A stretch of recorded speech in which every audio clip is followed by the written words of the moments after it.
Il va prendre cher, Longoria. Je pense que voilà, on peut le dire d'ores et déjà. Alors, il risque qu'il y a 12 matchs de suspension. Moi, avant, quand tu es président, un match de suspension, ça sert à rien. Voilà. Gilbert, moi, le truc, c'est pas la sanction que j'attends.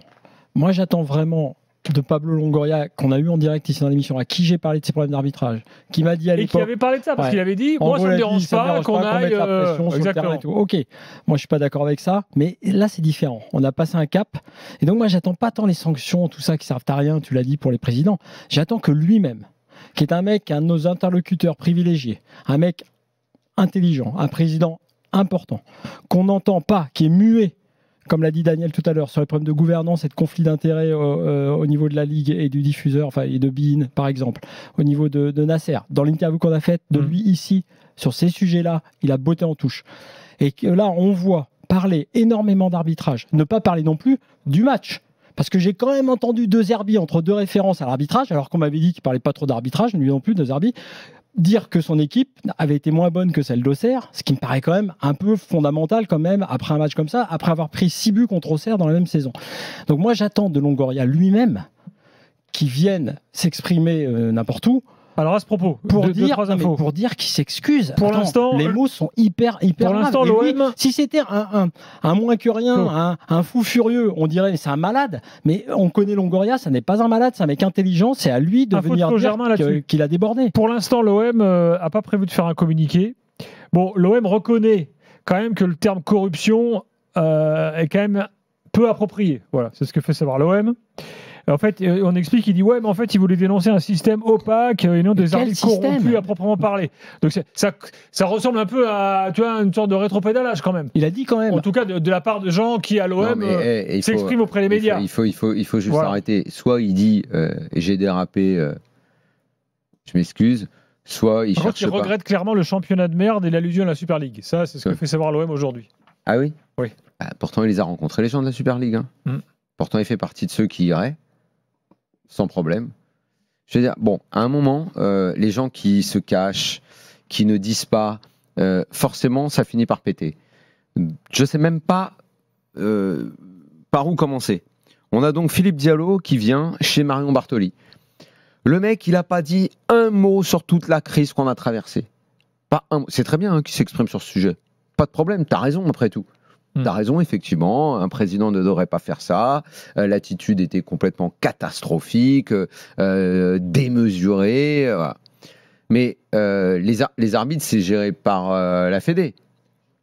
Géré par la Fédé, payé par la Ligue. Donc déjà, applaudissons l'intelligence de ceux qui sont allés mettre Stinat sur ce match-là. On l'avait dit la semaine dernière déjà. Mais voilà, c'est ça. C'est en fait, chaque semaine, t'en as un qui raccouche. T'as l'impression qu'ils sont là avec les briques et la truelle et ils font monter le mur de la connerie. Il met en danger Stinat. Et ils font monter le mur de la connerie. A été victime aujourd'hui d'intrusion à son domicile et de dommages sur sa voiture. C'est totalement ridicule. Mais ça, c'est absolument terrible. Il y a des messages de mort sur les arbitres. D'ailleurs, ils vont tous porter plainte. Mais tout est terrible. Mais tout est terrible parce que notre football n'est pas géré. Il n'y a pas de patron. Donc Diallo, il vient, il va chez Marion. Viens ici, Philippe Diallo, on va te poser des questions, nous. Viens nous répondre. Pourquoi tu ne dis rien? Pourquoi tu ne dis rien sur ce qui se passe à la Ligue? Pourquoi tu n'as jamais rien dit sur ce qui se passe à la Ligue? Pourquoi tu dis rien depuis CVC? Tu n'as rien dit du tout. Tu as parlé aujourd'hui, c'est très bien. C'est très bien que tu aies parlé aujourd'hui. Là-dessus, on va te suivre. Mais tu peux pas sortir du bois un jour et ne rien dire la veille ou le lendemain. Soit tu es vraiment le patron, mais tu n'es pas le patron le dimanche, et puis tu es l'arbin le lundi. À un moment, il faut être un minimum cohérent. Donc, pareil pour les Marseillais. Maintenant, parlons des dirigeants marseillais. Ils ne disent rien sur la situation de la crise du football français. Rien. Ils se sont fait chier dessus sur les 90 millions contre les 200 millions. Ils ne disent jamais rien. Et ils ne s'excitent que sur les arbitres. Ça, sur les arbitres, ils sont là pour s'exciter. Les Marseillais. Mais sur le foot français, qui les a traités comme des paillassons, parce que eux, pour le coup, s'il y a bien un club qui a une notoriété égale au PSG et qui pouvait réclamer autant d'oseille, c'est bien eux. Ils n'ont rien dit. Ils n'ont rien dit. Mais évidemment, comme t'as le grand Manitou, qui est le patron du foot français, le patron du football européen, ils ont peur. Ils ont peur de lui. Donc, ils ne disent rien. Et après, leur colère, tout le truc, le fait qu'ils ne disent rien, mettent tout sur la gueule des arbitres. Tout sur la gueule des arbitres. Comme si c'était super intelligent de faire ça, et surtout, comme si ça leur avait rapporté quelque chose depuis le début de la saison. Parce que alors là, on peut dire qu'en termes de communication et de on met la pression de machin, c'est un festival. Hein. Non, mais ça plus, a été. Mais qu'est-ce que ça a été payant pour les Marseillais de faire ça, vraiment. Alors après, qu'ils nous alertent, parce que nous, on écoute tout. Nous, on écoute tout. Ce qu'on a fait la semaine dernière, de trouver que la façon dont l'entreprise qui recrute les mecs, là, c'est pas normal, il faudrait remettre de l'ordre. Mais tout ça, ça ne revient qu'à une seule chose. Qui est le patron? Comment c'est géré? Est-ce qu'on fait attention à qui bosse, qui nomme les arbitres, qui les nomme de façon intelligente ou pas, qui recrute les mecs dans le quart? Moi, je le redis. Je suis en train de tout mélanger. Mais oui, je trouve ça choquant si un mec qui bosse sur un match s'affiche le reste du temps avec le maillot d'une autre équipe. Oui, il faut faire attention à tout. Éviter les sources d'énervement. Ce qui ne veut pas dire que ça justifie les colères et les énervements comme on les a vus hier soir. Parce que là, c'était vraiment horrible. Horrible pour notre football. Mais en fait, il n'y en a pas un pour rattraper l'autre. Je ne vois pas une situation, je ne vois pas un domaine, je ne vois pas un homme au-dessus de la mêlée. J'en vois pas un. Pas un. Et moi, quand j'ai vu l'OM péter un câble hier, je me dis, franchement, j'avais envie de la regarder. Je dis, mais quelque part, c'est bien fait pour votre gueule. Hein. Vous voulez rien dire sur l'état du football français. Vous voulez suivre la meute, alors que vous êtes le club leader, le club qui pourrait avoir une voix. Et vous, tout ce que vous trouvez à faire, c'est d'aller chier sur Textor. Et Ravanelli, il est venu et il a chié sur Textor. Bah allez, vous savez quoi? Restez dans vos merdes, tous autant que vous êtes. Mangez là.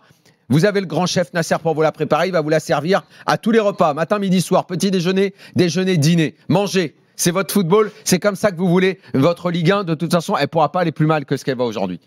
J'ajoute De Zerbi qui a dit, alors c'était chez Téléfoot, il a dit je dois dire que l'arbitrage conditionne le match, il n'a pas été serein, bon, et il dit si les Français sont satisfaits de cet arbitrage, bon, il dit en tout cas moi, ce qui est sûr c'est que je n'entraînerai pas un autre club français que l'OM. Voilà ce qu'a dit De Zerbi. Alors on peut penser qu'il y a une stratégie quand même assez concertée de la part des dirigeants. Alors, en dehors de ce que vient de dire Daniel sur tous les sujets, il y a aussi le sujet sportif que ça leur permet de ne pas aborder. Je suis désolé, les mecs me sont tombés dessus quand il y a eu l'affaire pendant l'OM Strasbourg où ils n'ont voulu parler que d'arbitrage et le match d'après ils ont pris une volée à Nice parce que c'était une mauvaise période de l'OM.